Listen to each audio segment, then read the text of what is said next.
What happens when the man crowned to rule France chooses to live not as its king, but as its most elaborate queen?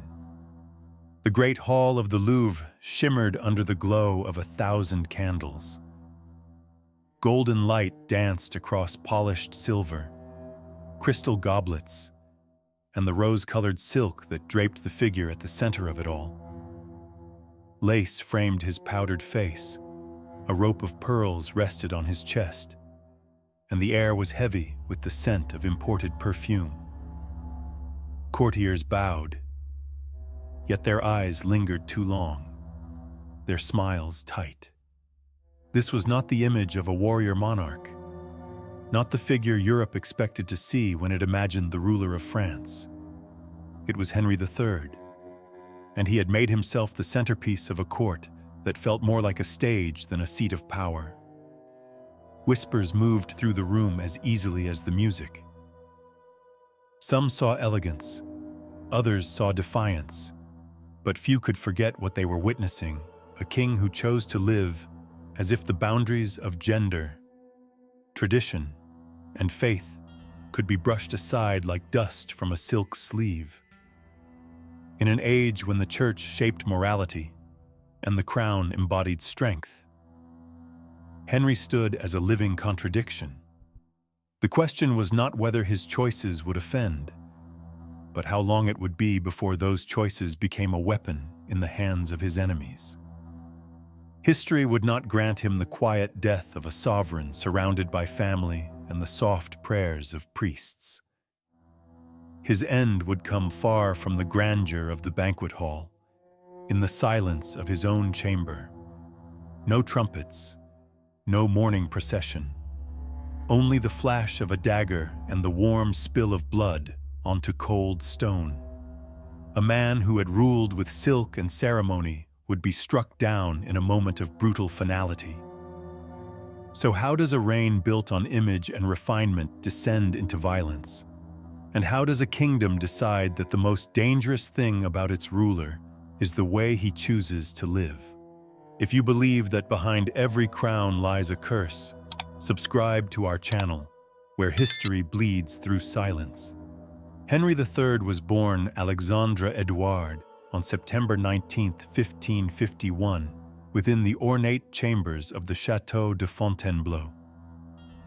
The corridors were lined with heavy tapestries that softened each step, and the air carried the scent of beeswax and polished oak.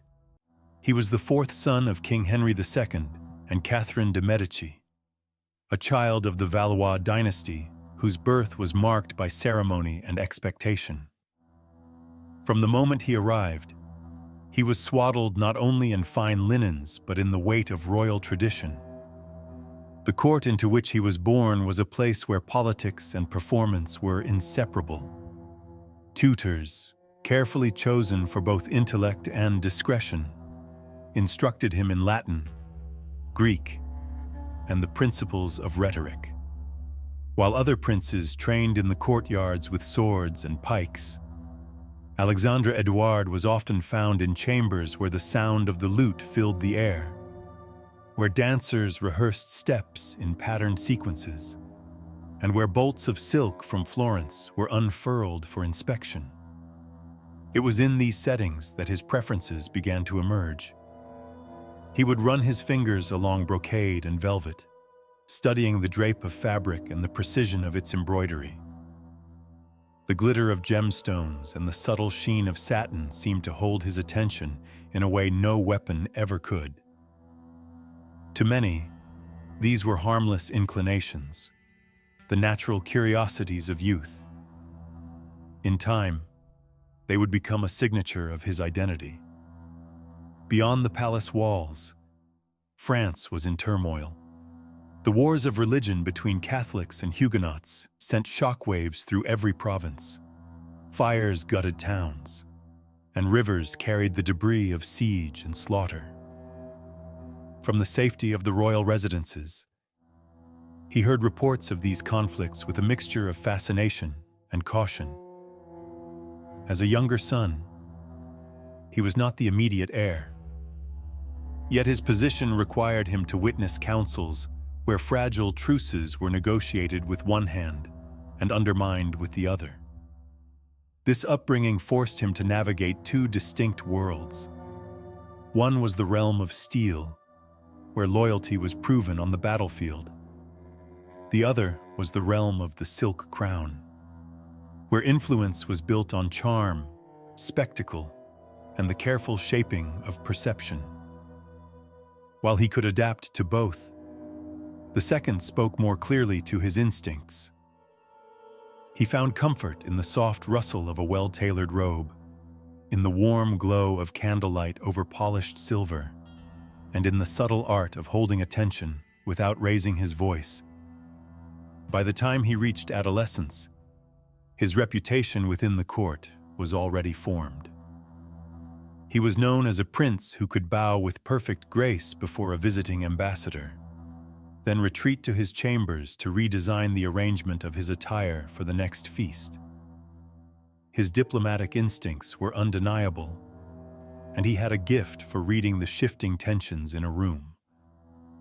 With a single gesture or a measured pause, he could turn suspicion into curiosity or soften an adversary's resolve.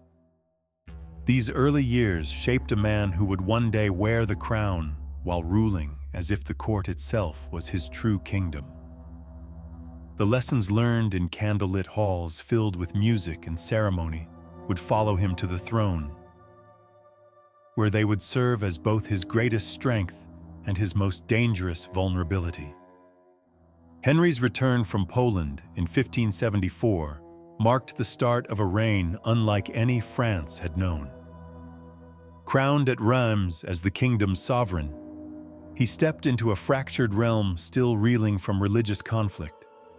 Instead of adopting the austere image of a war-hardened ruler, he set about transforming the court into a reflection of his own tastes and vision.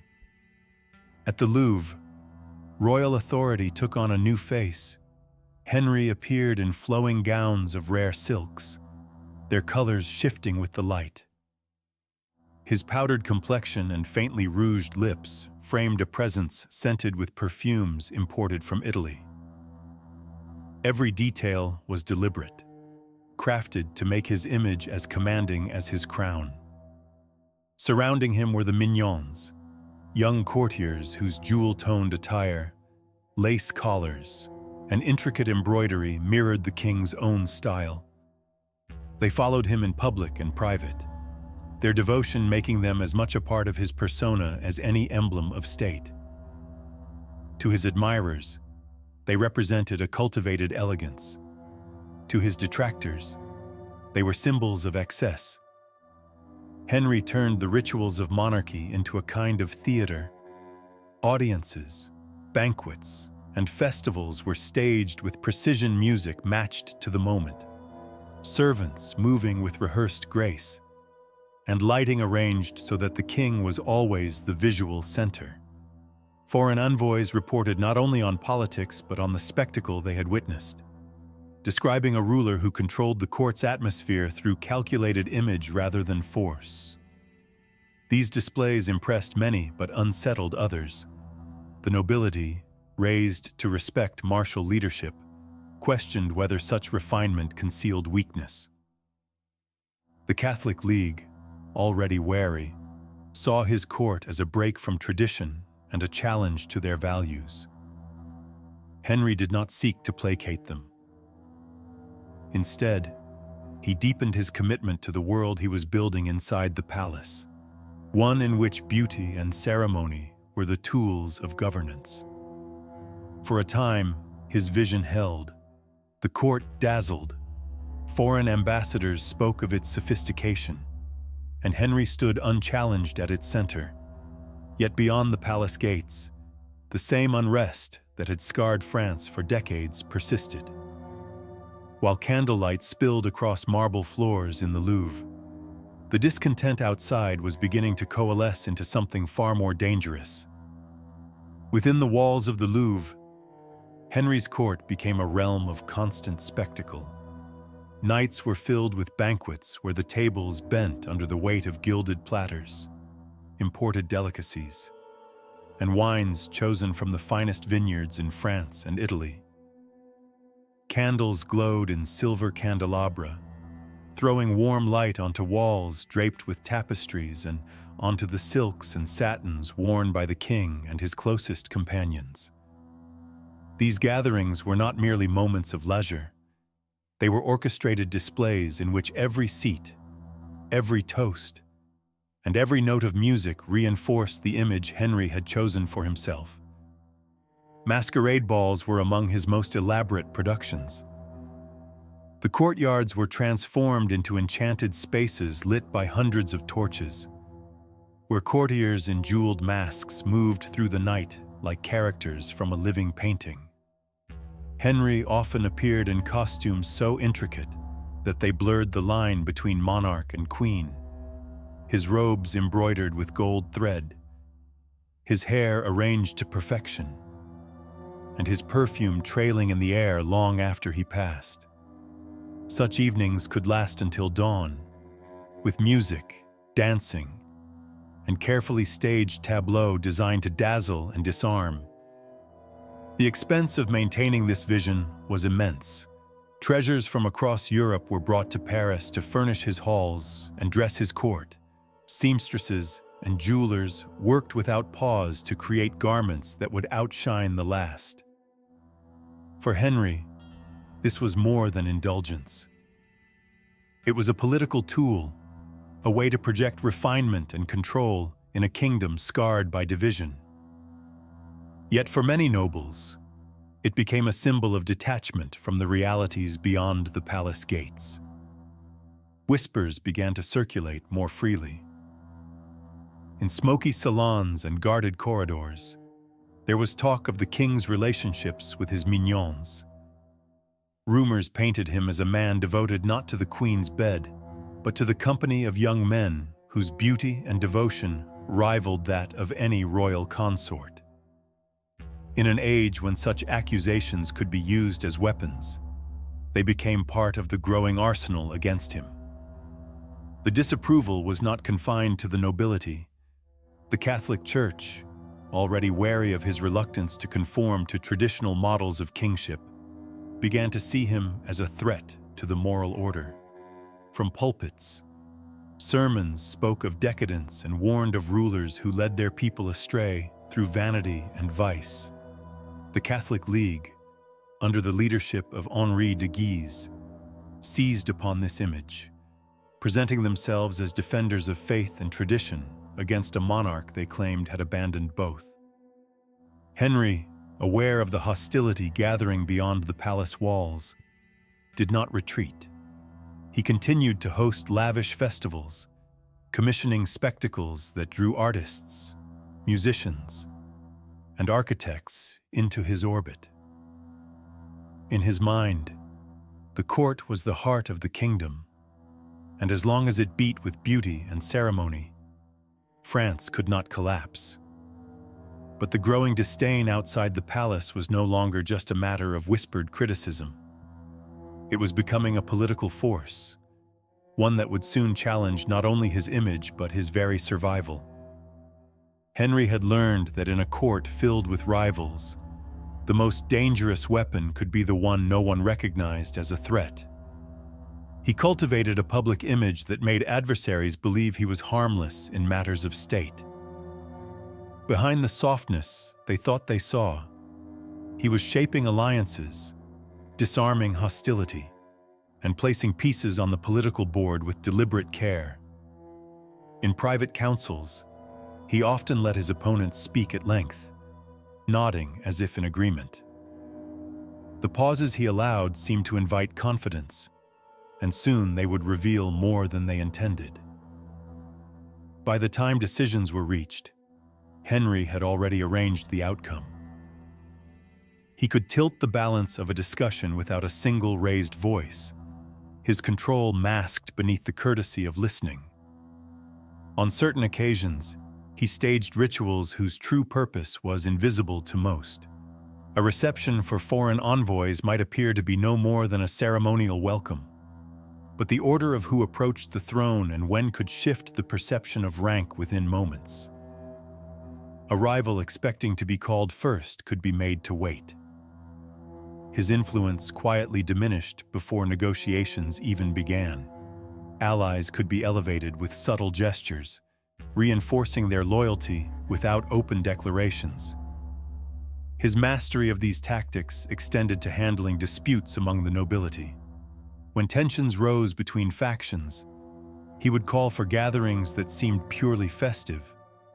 Yet the seating, the flow of conversation, and the timing of private invitations were all arranged to isolate certain voices while strengthening others. Those who underestimated the intent of these occasions often left finding themselves politically weakened.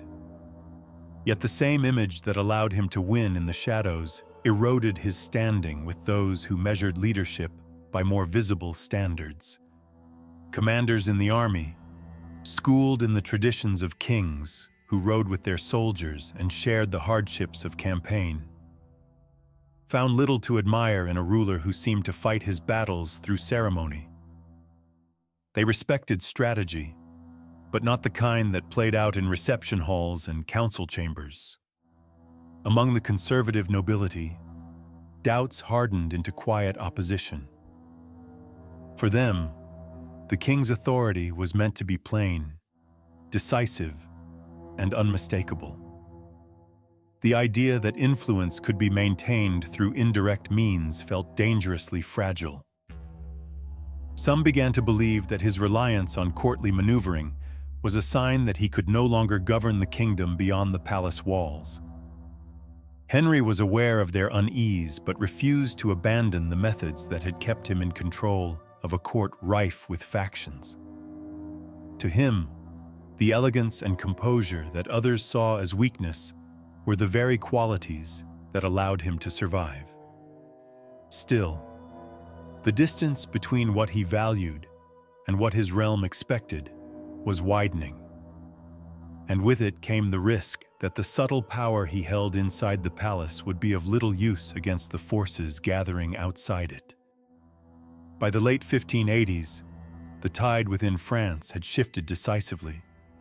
Henri de Guise, already a towering figure among the Catholic League, had become the symbol of resistance to a monarchy that many believed had strayed from its sacred duty. His reputation as a man of faith and a leader of action drew not only the devout, but also nobles who had once pledged loyalty to the crown. Each new alliance he forged pulled another thread from the fabric of Henry III's authority.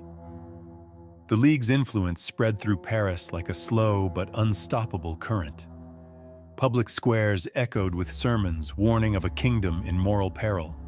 Pamphlets circulated, painting the king as unfit to rule and elevating de Guise as the defender of the faith. In council chambers, men who had once bowed readily to Henry now hesitated, weighing the risks of standing against the League. The court that had once revolved around the king was breaking into smaller orbits, each drawn toward its own center of gravity. The confrontation could not be avoided. In December 1588, Henry struck back with a sudden act of violence, ordering the assassination of de Guise during a royal meeting in Blois. The blow was meant to shatter the League's leadership, but instead it ignited a fire that spread beyond his control. Outrage swept through Paris, and the city, already restless, turned openly hostile. The king's presence was no longer a guarantee of safety. By mid-1589, Henry found himself increasingly isolated.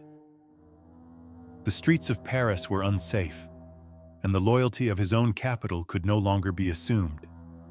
With the League in open defiance and the populace stirred to rebellion, he was forced to withdraw from the city. His retreat marked more than a strategic decision.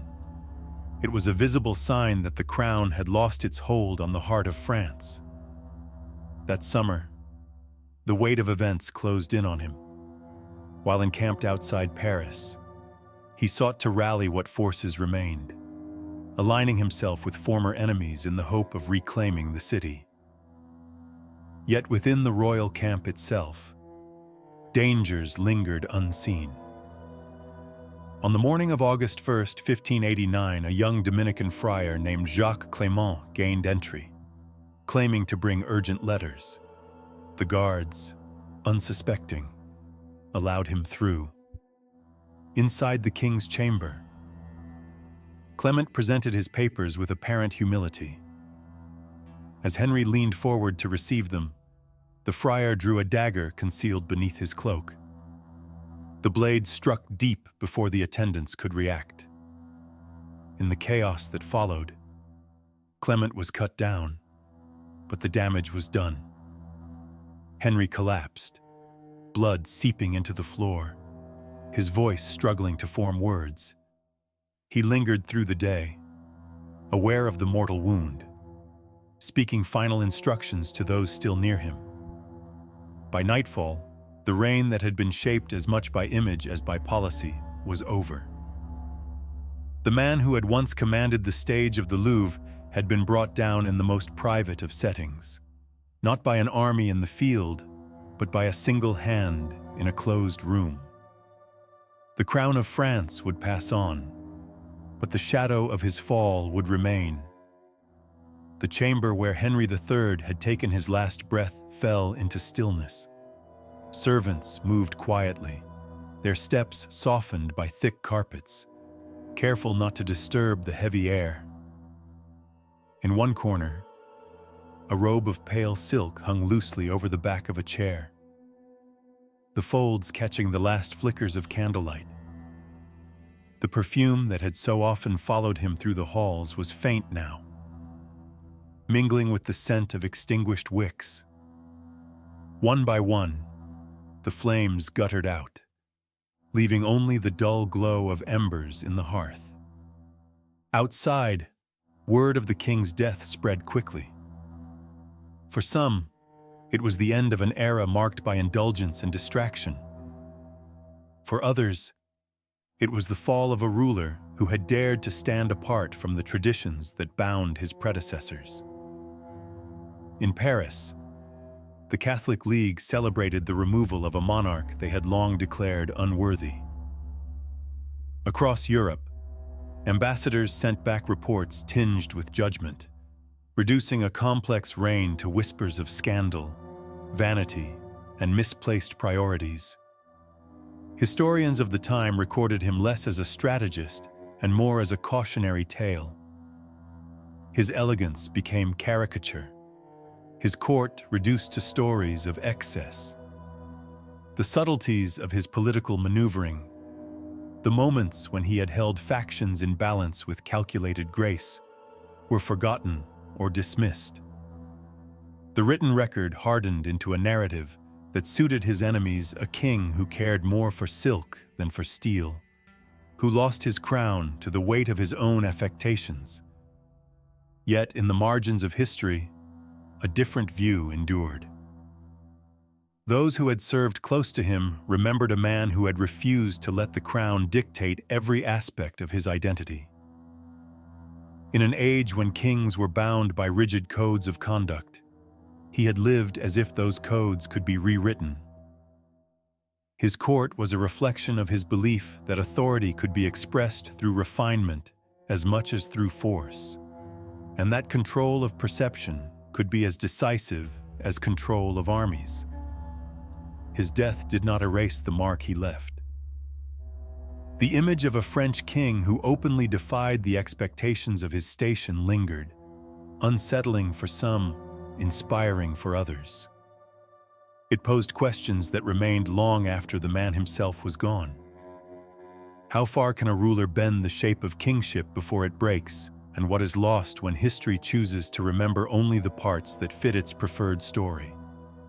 In the silence of that final room, with the silk robe resting untouched and the last candle dying, the story of Henry III became one more reminder that the crown can be both a gift and a curse.